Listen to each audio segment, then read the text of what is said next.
The Galactic Council Hall was built to make every visitor feel small.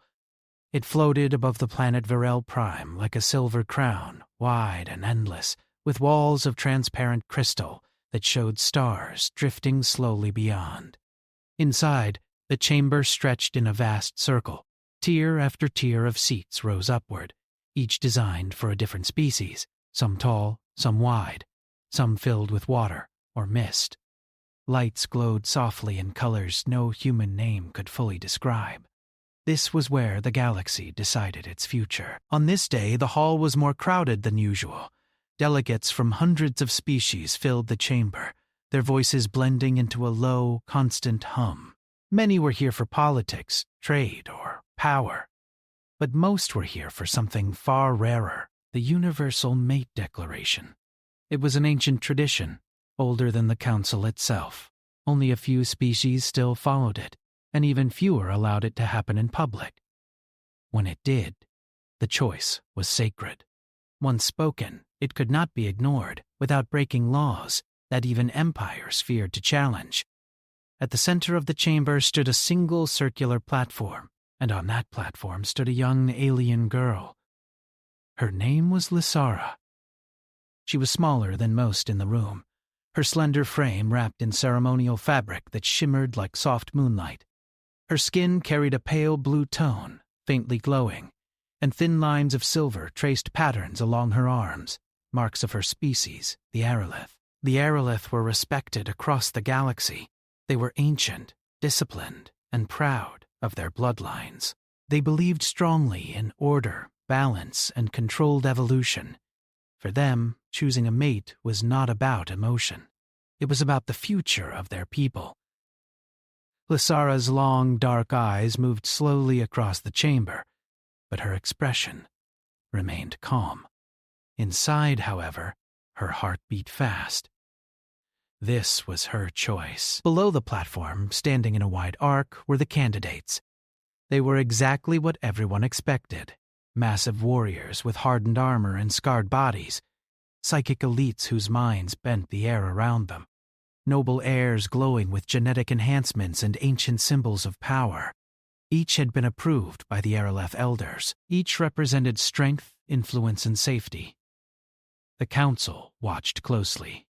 Some leaned forward, others whispered predictions. No one doubted how this would end. No one, except Lysara. Far from the platform, near the outer edge of the chamber, stood a small group that few were watching, the humans. They did not have a special platform or honored seats. They stood where observers were usually placed, present but not important. Humanity was still new to the council, useful, adaptable, stubbornly resilient, but not impressive by galactic standards. Among them stood Ethan Hale. He wore a simple dark uniform with no decorations meant to attract attention. His posture was relaxed but alert, a posture of someone trained to watch for danger even when none seemed likely. His brown eyes scanned the chamber, noting exits, movement, patterns. He was here as security liaison, nothing more. Ethan had been briefed on the ceremony, but only in the most basic way. He knew it was important. He knew it was rare. He did not expect to be involved in any way, and he certainly did not expect Lysara to notice him. A soft tone echoed through the chamber. The council fell silent. An elder Aerolith stepped forward, their voice calm and measured as it carried across the hall. Ancient words were spoken, translated instantly into every known language. The moment had arrived. Lysara took a slow breath. She stepped forward. Her movement was light, but every eye followed her. Tradition said she would walk toward the strongest candidate, stop, and speak the binding words. It had happened that way for thousands of years. She walked, past the first warrior, past the second.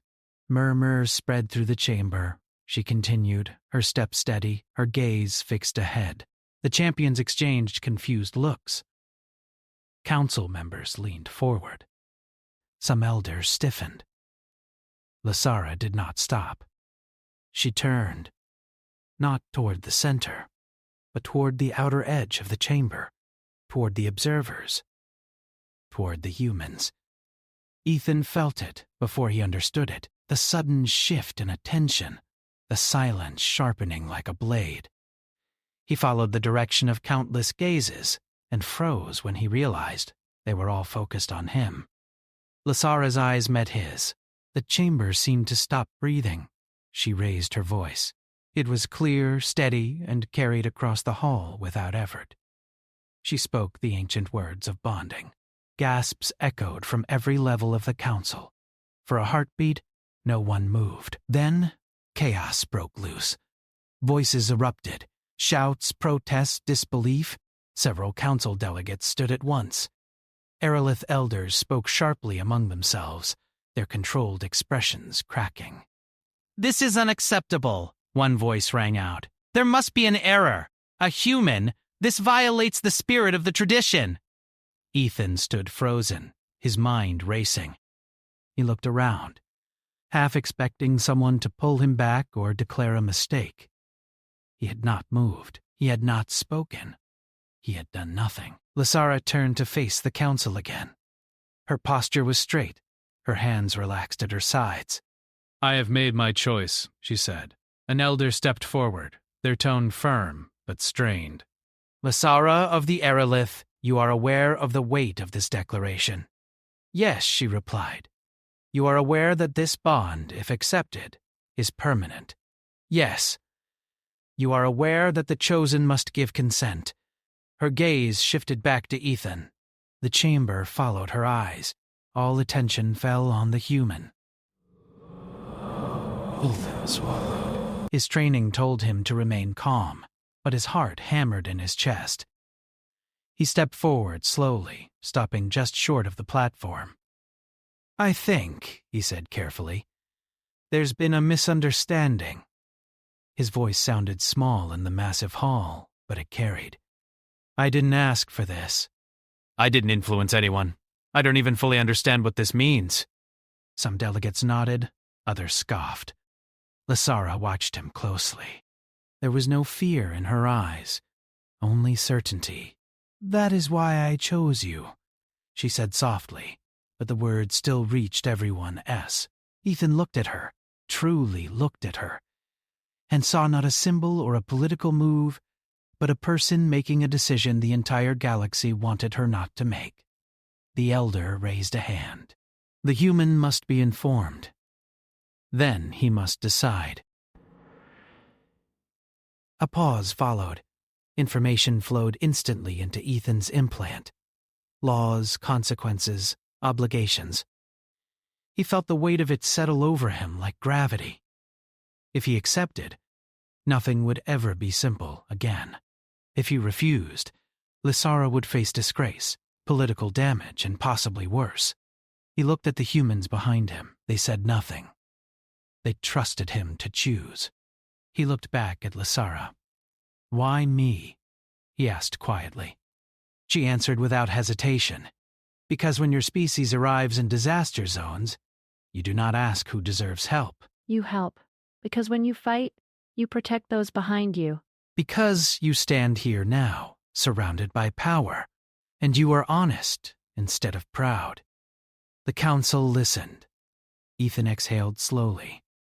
"I don't know what the future holds," he said, "but I won't walk away from someone who chose me in good faith." The chamber went silent again. "I accept." The ancient marks ignited, light flowing between them, sealing the declaration. Across the council hall, shock turned into something else.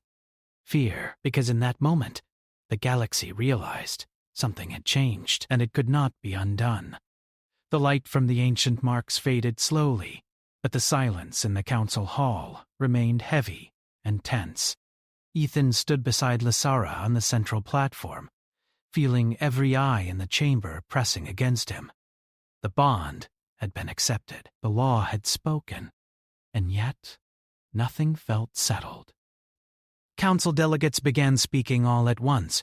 Voices overlapped in dozens of languages, some sharp with anger, others tight with disbelief. Translators struggled to keep up. This has never happened before. A human was never meant to be eligible. The law allows the choice, but this breaks balance. Lysara's elders gathered near the base of the platform. Their expressions were controlled, but the tension in their posture was clear. For generations, the Aerolith had guided mate choices carefully, ensuring stability and influence. This choice threatened all of that. One elder stepped forward and raised a hand. The chamber quieted again, though the anger did not fade. "The declaration has been accepted," the elder said, "but acceptance does not end discussion. There are consequences to consider." Ethan felt a subtle shift in the air. This was not over. It was only beginning. The elder turned toward Lysara. "You have acted against recommendation, tradition, and expectation. You will explain your reasoning to the council." Lysara did not hesitate. She stepped forward slightly, her voice calm but firm. "My people believe strength ensures survival," she said, "but I have studied the history of this galaxy. I have seen powerful empires fall because they valued dominance over unity." She gestured slowly toward the chamber. "I looked for a partner who does not rule by fear, who does not measure worth by bloodline alone." Some delegates scoffed. Others listened closely. "I chose a human," Lysara continued, "because humans adapt. They endure. They protect each other even when logic says they should not.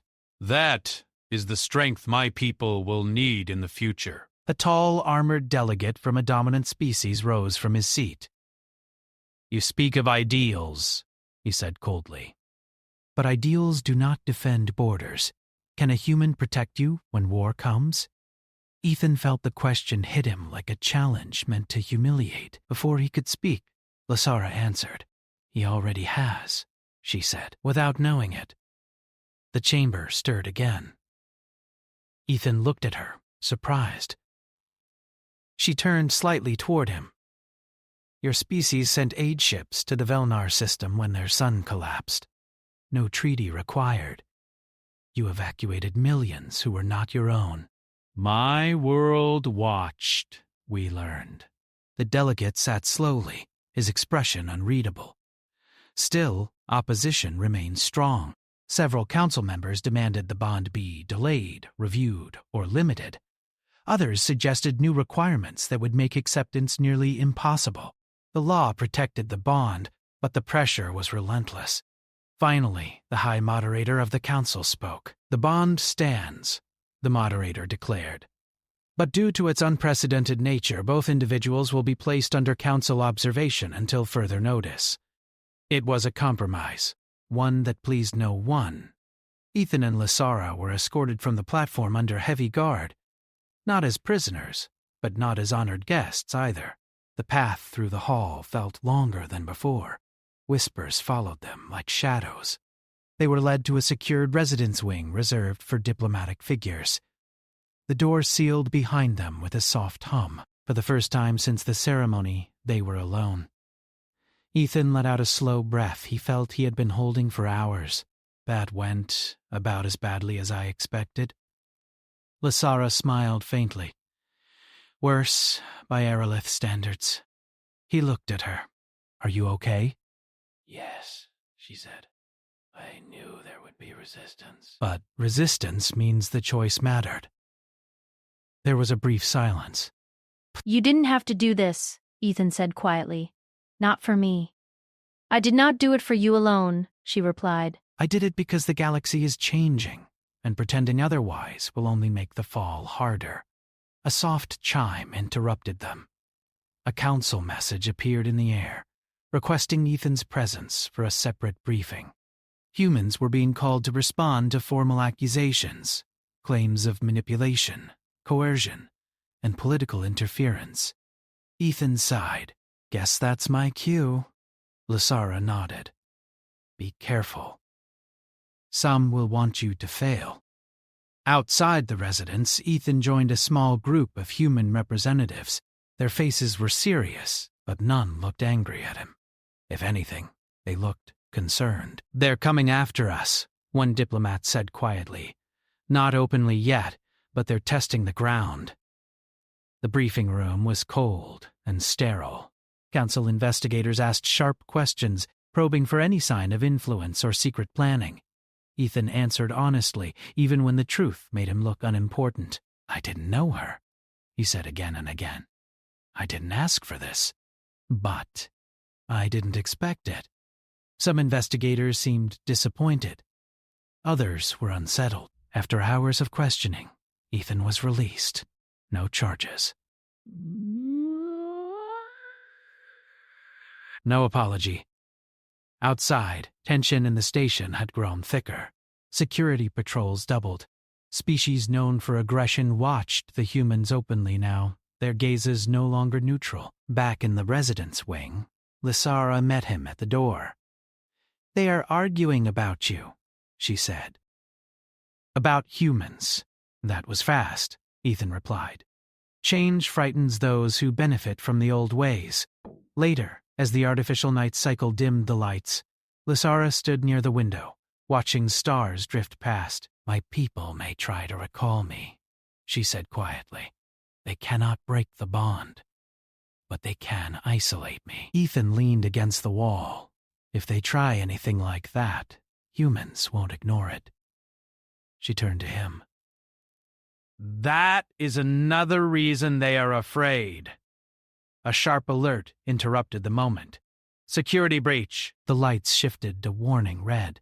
A calm but urgent voice announced a threat in a transit corridor near the diplomatic wing. Not close, but close enough. Ethan straightened instantly, training taking over. "Stay here." "I will not," Lysara said. They moved together into the corridor as guards rushed past. Distant sounds echoed, shouts, metal striking metal, energy discharges. An attack, but controlled, planned. Ethan positioned himself between Lysara and the sound, coordinating with security through his implant. Unknown group, professional. "This isn't a riot." The guards pushed back the attackers quickly, but the message was clear. Someone wanted to see how far they could go. As the alert faded and calm returned, Ethan looked around the corridor, at the shaken delegates, the nervous guards, the watching eyes. Lysara met his gaze. "They will not stop now," she said. "No," Ethan replied. "They won't." Somewhere in the vast station, powerful forces were already planning their next move. And the galaxy was quietly preparing to push back against the choice that had dared to change it. The security breach changed everything. What had first been whispers and quiet pressure now became something sharper and more dangerous. The Galactic Council station did not return to normal after the alert ended. Patrols tripled. Checkpoints appeared in corridors that had once been open and calm. Delegates no longer hid their reactions when humans passed by. Ethan felt it everywhere. Eyes followed him. Not curious eyes, but calculating ones. Lysara noticed it too. She stayed close to him, not because she was afraid, but because distance itself had become a risk. Their bond was legal, but safety was no longer guaranteed by law alone.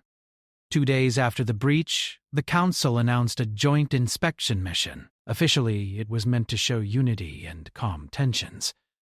Unofficially, everyone knew it was a test. A nearby trade outpost, neutral and lightly defended, had reported instability. The Council wanted a visible response.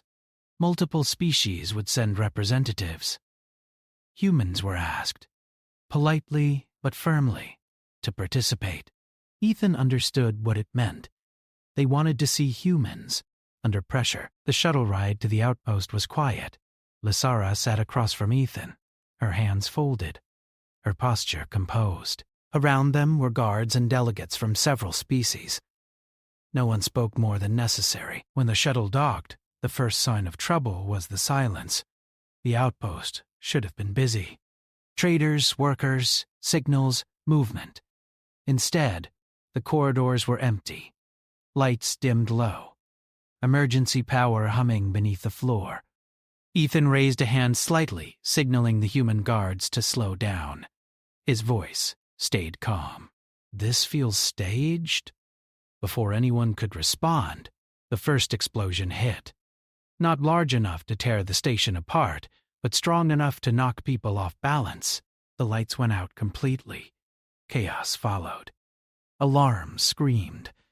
Delegates shouted in panic.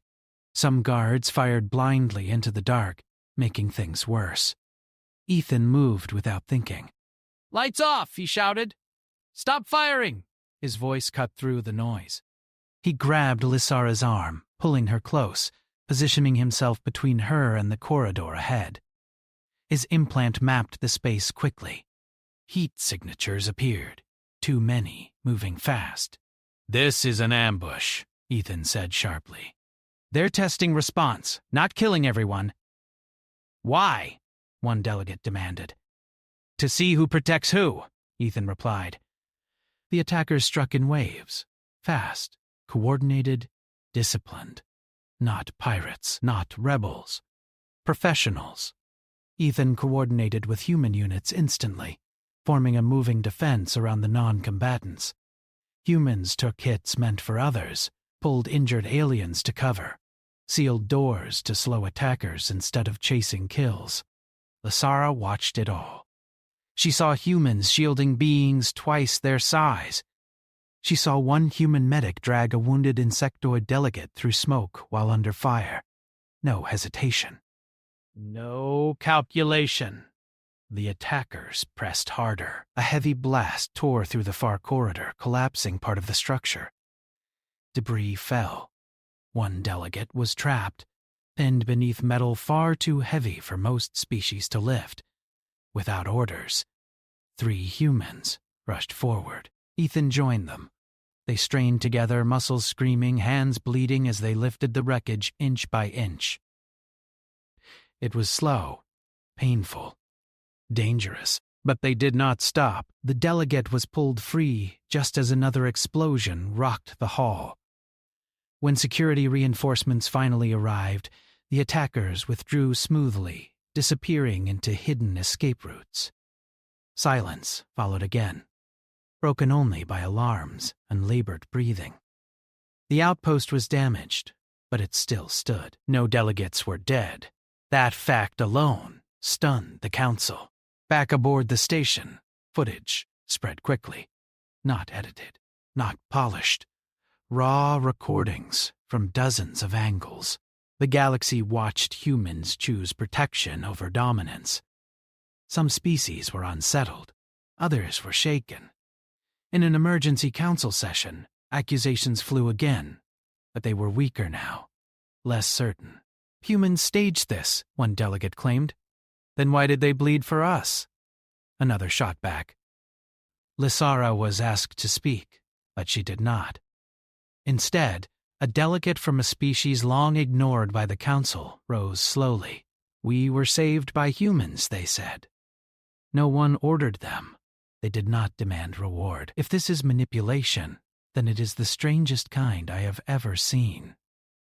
Ethan stood at the edge of the chamber, exhausted, his arm bandaged, uniform torn. It did not feel like a symbol. He felt tired. That night, in the residence wing, Lysara approached him quietly. "You were hurt," she said. "I'll live," Ethan replied. She studied him carefully. "You did not hesitate." He shrugged slightly. "Someone had to move." "That answer," she said, "is exactly why fear is spreading." Ethan frowned. "Fear of what?" "Fear that humans do not need permission to do what is right." The next day, pressure came from another direction. Lysara's homeworld sent a formal demand. She was ordered to return for evaluation. Not a request, a command. The message was polite, but its meaning was clear. Her people could not break the bond, but they could isolate her, remove her from the council, and weaken her influence. Ethan read the message in silence. "You don't have to go alone," he said finally. "They will not welcome you." Lysara replied. He met her gaze. "That's never stopped humans before." The journey to her home system was tense. The escort was strong, but eyes followed them every step of the way. Some allies wished them well. Others watched quietly, already choosing sides. Lysara's world was beautiful. Calm seas, floating structures, skies filled with soft light, but beneath the beauty lay rigid control. The elders received them in a vast chamber of stone and light. "You have disrupted centuries of balance," one elder said. Lysara stood tall. "I have acted for our future. You have bound yourself to a species without foresight." Ethan stepped forward before Lysara could respond. "With respect," he said evenly, "your people are alive today because someone in the past took risks." The elders questioned Ethan directly, probing for weakness, for ambition, for desire for power. They found none. He did not promise conquest. He did not demand authority. He spoke only of responsibility. That unsettled them more than arrogance ever could. When the session ended, no verdict was given. Uncertainty lingered. That night, as stars drifted slowly beyond the windows, Lysara stood beside Ethan. "Whatever happens next," she said, "it will be larger than us." Ethan nodded. "Then we face it the same way we faced everything else, together." Somewhere far beyond her world, forces moved quietly. The test was not over. It was only escalating. The return to the Galactic Council station did not bring relief. It brought lines of ships holding position just outside official space, lines of security checkpoints inside the station, lines drawn quietly between those who accepted change and those who feared it. Ethan felt it the moment their shuttle docked. The station smelled different, sharp, recycled air mixed with tension. The calm order that once ruled the halls was gone. Every movement felt watched, measured. Lysara walked beside him, her expression composed, but her senses were alert. Her bond with Ethan thrummed softly, a constant reminder that neither of them stood alone anymore. The council summoned them within hours. Not a full assembly, not yet a closed session. Inside the chamber, representatives from powerful species filled the inner ring. The smaller and less influential species sat farther back, watching carefully. Humans were placed near the center this time, no longer observers at the edge. That alone sent a message. The High Moderator rose slowly. "Events have accelerated," they said. "The Council must address instability caused by the recent declaration." The word instability echoed. A tall delegate spoke first. "Trade routes are disrupted. Alliances are uncertain. This bond has become a symbol, and symbols invite conflict." Another followed. "Humanity's involvement has shifted perception across the galaxy. Some see hope, others see threat." Ethan listened carefully. No one accused directly anymore. That stage had passed. Now came consequences. A proposal appeared in the air. Cold, formal text, translated instantly. Temporary restriction of human military movement. Increased oversight of interspecies bonds. Special authority granted to Council security to intervene if balance was threatened. Lysara stiffened slightly. "This is not balance," she said calmly. "It is control." Murmurs rippled outward. A delegate snapped back. "Easy to say when your choice benefits one species disproportionately." Ethan stepped forward before the tone could sharpen further. "Humans didn't ask for this," he said evenly. "But we won't pretend it didn't happen either." Several delegates turned toward him. "We're not here to replace anyone," Ethan continued. "We're here because we already are part of this galaxy. Restricting us won't erase that." Silence followed. Then a smaller delegate, from a species rarely heard, spoke up. "When our colony burned, humans came. No vote. No conditions. If oversight is required, why was it never applied to those who rule by fear?" The chamber shifted. The proposal stalled. That was when the lights flickered. Just once. Ethan felt it immediately. A trained instinct. That wasn't power fluctuation, he said under his breath. Lysara felt it too. No. The chamber doors slammed shut. Emergency barriers rose. A voice echoed through the hall, calm, amplified, and not from the council. This session is now under corrective authority. Gasps spread. Armed units emerged from concealed access points, not council guards. Private forces, a coup. Ethan moved without hesitation. He pulled Lysara back, placing himself between her and the advancing units. Humans around the chamber did the same, instinctively forming a protective arc around non-combatants. Delegates panicked. Some shouted. Others froze. The attacking forces moved fast, attempting to seize the moderator first. They did not expect resistance. They especially did not expect humans. Human security officers coordinated instantly, using hand signals, shared channels, and practiced discipline. They didn't charge. They didn't shout. They positioned. They shielded. When the first shots were fired, humans took the front. Energy bolts struck armor and shields as humans returned controlled fire, pushing attackers back without aiming at delegates. Lysara watched in stunned clarity. Humans were not fighting to win the chamber. They were fighting to protect it. A group of attackers broke through toward the upper tier where smaller species sat exposed. Before council guards could react, human medics and officers rushed forward, forming a living wall. "Stay down!" someone shouted. A blast struck near Ethan, throwing him back hard. Pain flashed through his side, but he forced himself up, ignoring it. "Left corridor sealed," he said into his implant. "Push them toward the choke point." The attackers hesitated. They were trained for intimidation, not resistance, built on coordination and refusal to abandon others. Within minutes, Council security Council security breached the chamber and engaged from behind. The attackers were trapped. They surrendered. The silence afterward was heavier than before. Smoke drifted slowly upward. Damaged panels sparked softly. Delegates stared at humans in disbelief. Ethan leaned against a pillar, breathing hard. Blood seeped through his uniform, but he stayed on his feet. Lysara moved to his side, steadying him. "You are injured." "I'm fine," he said, though his voice was rough. The High Moderator looked across the chamber at the restrained attackers. "Who authorized this?" they demanded.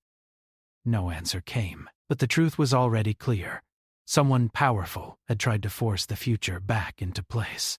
Emergency sessions followed, one after another. Evidence poured in, funding trails, private fleets, quiet alliances between dominant species afraid of losing control. Humans did not speak much during these sessions. They did not need to. Footage of the attacks spread across the galaxy within hours. Unfiltered, unedited. People saw humans standing between weapons and diplomats. Humans carrying injured aliens. Humans refusing to retreat even when wounded. Public opinion shifted like a tide. Species that had stayed silent before now spoke. "We owe them. They protected us." They did not run. The proposal to restrict humanity collapsed. Instead, a new motion rose. Recognition. Not symbolic. Structural. Humans were granted permanent council defense authority, shared with no single species. A role built on coordination, not command. Some protested. They were outvoted. Late that cycle, Ethan sat in the residence wing, medical bandages wrapped tight.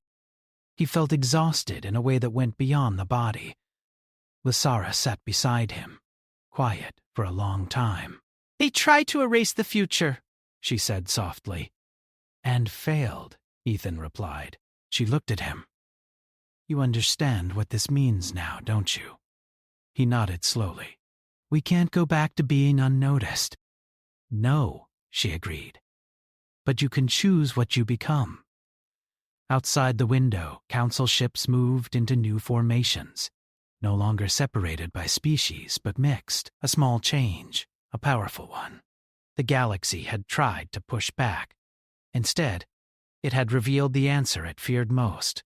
Humanity did not seek control, but it would not step aside when others needed protection. And now, everyone knew it. The galaxy did not calm after the coup attempt. It changed direction. News spread faster than any fleet. Not rumors or edited speeches, but clear recordings, first-hand accounts, and simple truth. Species that had lived under the shadow of stronger powers watched humans stand in front of danger without asking who was important. Fear did not vanish, but it shifted. On the Galactic Council Station, emergency lights were finally turned off. Damaged sections were repaired. The attackers were removed quietly, their sponsors exposed through long, careful investigation. No public executions, no dramatic trials, just consequences. Ethan spent several days recovering. The injury to his side healed well, but exhaustion stayed with him. He was not used to being watched as closely as he was now. Every corridor, every meeting, every pause carried weight. Lysara noticed it. "You are tired," she said one cycle as they stood near the wide viewing window, stars drifting slowly past. "So are you," Ethan replied. She nodded. Change always costs energy. The council requested their presence again, this time in a full, open assembly. Not an interrogation, not a test, a declaration. The chamber was filled beyond capacity. Species that had never bothered to attend before sent representatives. Some came out of curiosity, others out of caution. Humans arrived not as observers, not as guests, but as participants.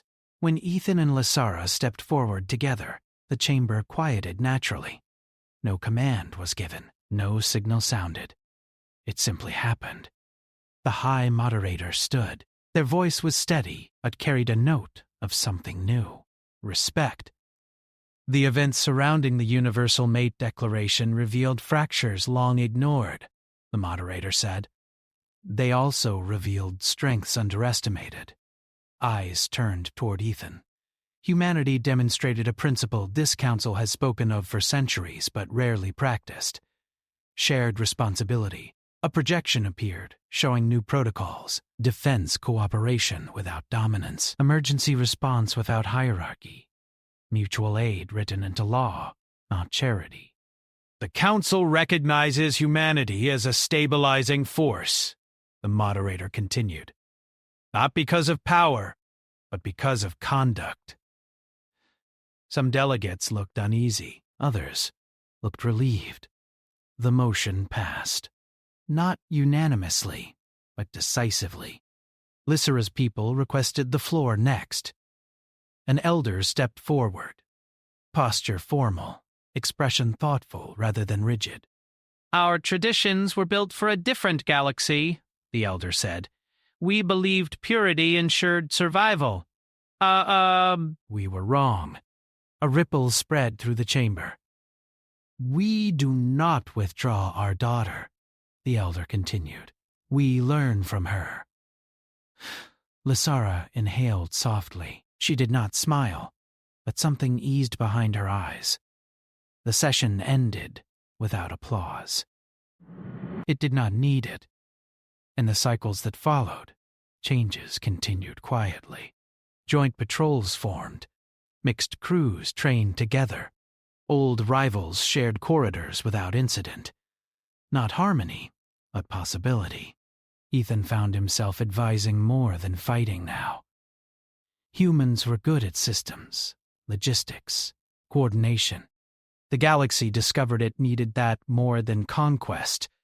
One cycle, a small delegation arrived from a distant border system. Their star was destabilizing. Evacuation was urgent. No single empire claimed responsibility. Humans responded first, not with speeches, with ships. Lysara watched from the command deck as human vessels launched, joined by ships from species that had once dismissed them. "They follow you," she said softly. "They follow the idea," Ethan replied. He paused, then added, "And you started it." She shook her head slightly. "I only chose." "That's how it always starts," he said. Later, far from the council halls, they stood together on a quiet observation platform overlooking open space. No guards nearby, no officials waiting, just stars. "Do you ever regret it?" Ethan asked. "My choice?" Lysara replied. Yes, she considered the question seriously. Regret comes from fear of outcome. I feared the future if I did not choose. He nodded slowly. Silence settled comfortably between them. "You know," Ethan said after a moment, "back on Earth, humans tell stories about the galaxy, about being small." Ignored. Lysara looked at him. "You were never small. We didn't know that yet," he said. The bond between them did not glow now. It did not pulse or draw attention. It simply existed. Across the galaxy, other choices began to change too. Bonds formed without permission. Alliances built without dominance. Species began asking different questions. Not who is strongest, but who will stand when it matters. Years later, historians would argue about when the new era truly began. Some would point to the failed coup, others to the council vote. But those who were there knew the truth. It began when an alien girl walked past power, and a human did not step away. The galaxy did not become peaceful overnight, but it became honest, and that, for the first time, gave it a future worth protecting.